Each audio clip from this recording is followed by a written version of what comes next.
Hello, hello. This is Strategic Change Guide podcast. And as usual, it's Motivational Monday by Jim and Lucy to give you something to keep going this way. Today's quote is by Dr. Martin Luther King Jr., and he said something that's very timely. The time is always right to do what is right. When I was a fifth grade teacher a few years ago, I can recall we had a list of about 31 or 32 tenets that the students would stand up behind their desk, put their hands in their heart, and they would recite. Things about being a good person, sharing, and doing their very best, being responsible, being accountable, and so on. But the last two were the ones that they seemed to come alive for more than anything else. Excuse me.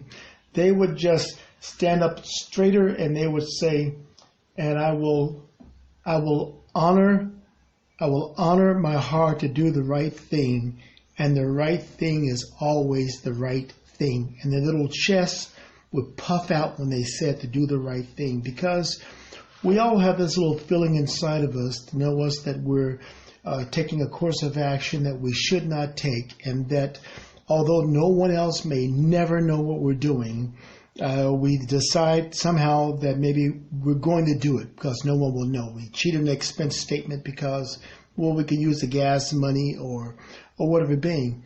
But I like to remind people sometimes, and I used this once in a conference about the Lord of the Rings, where we look at Gollum and look at the search of what some of the evildoers, if we will, who searched for this ring, and once they put this ring on, here we were in the background sitting in the comfort of the audience. We were thinking, why? Don't do it, don't do it, don't do evil, don't put the ring on.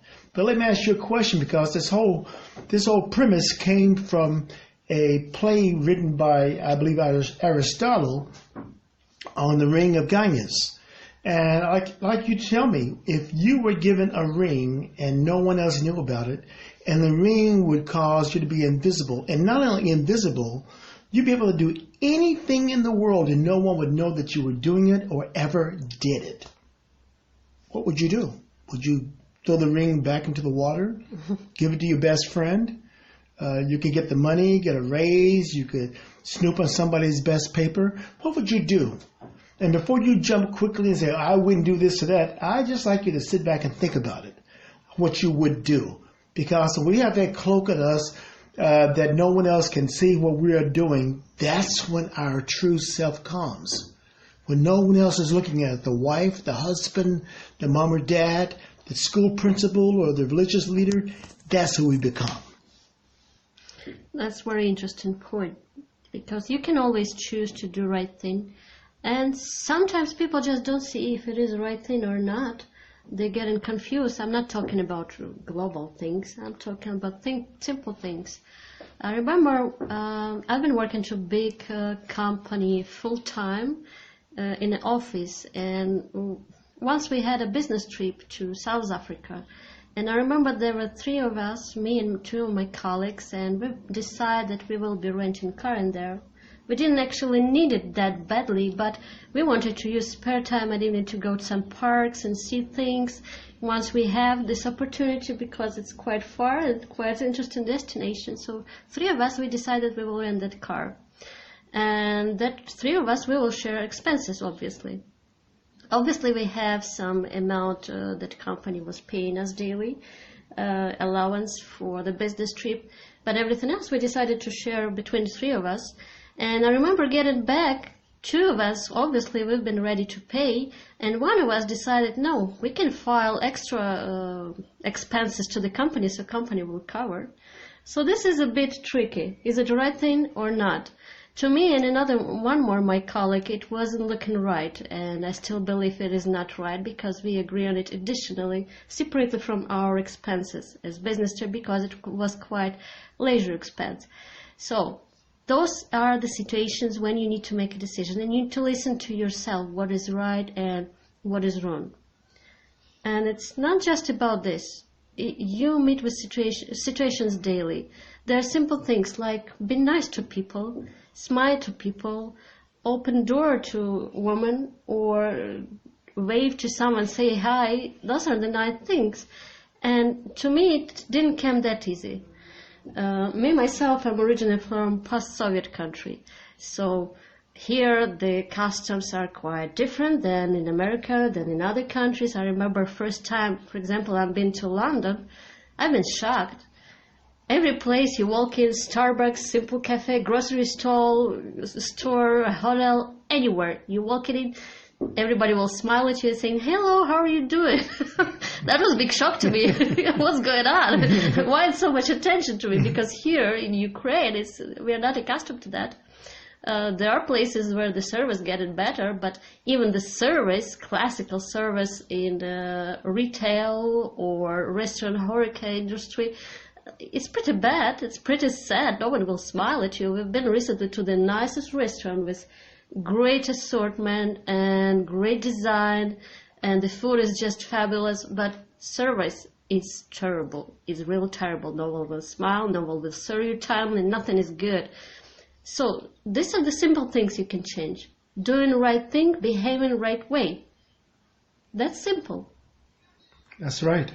It doesn't take much, but we all know when there's things that we're doing that are things that we should not be doing. If someone else were to learn what we were doing, what we were thinking, we'd be embarrassed. And if we're embarrassed, and perhaps it's something we should not be doing.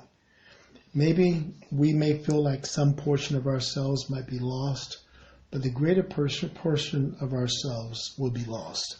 That soul, that integrity, and trust me, it does matter. In the end, even now. So the aim is not just a better life for yourself and your family. The aim is to every single day be better than you've been yesterday.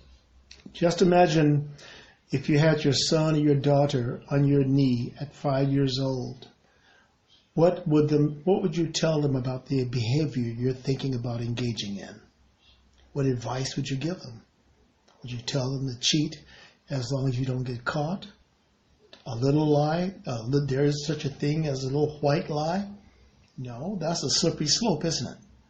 Because you expect your children to tell you the truth all the time, regardless of the consequences. It is best for us to adhere to that same belief of doing the right things because they are the right things to do.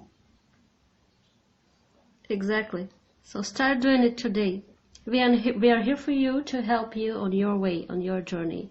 We have programs and we have custom mentoring and coaching hourly, whatever you need to keep you going.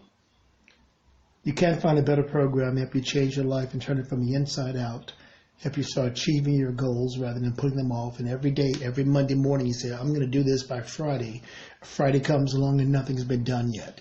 December comes along on January the 1st and nothing has changed from the previous year. Well, right now we're in the beginning of July 2019. I want to ask yourself right now, how are your goals coming along? How are they coming along from last month?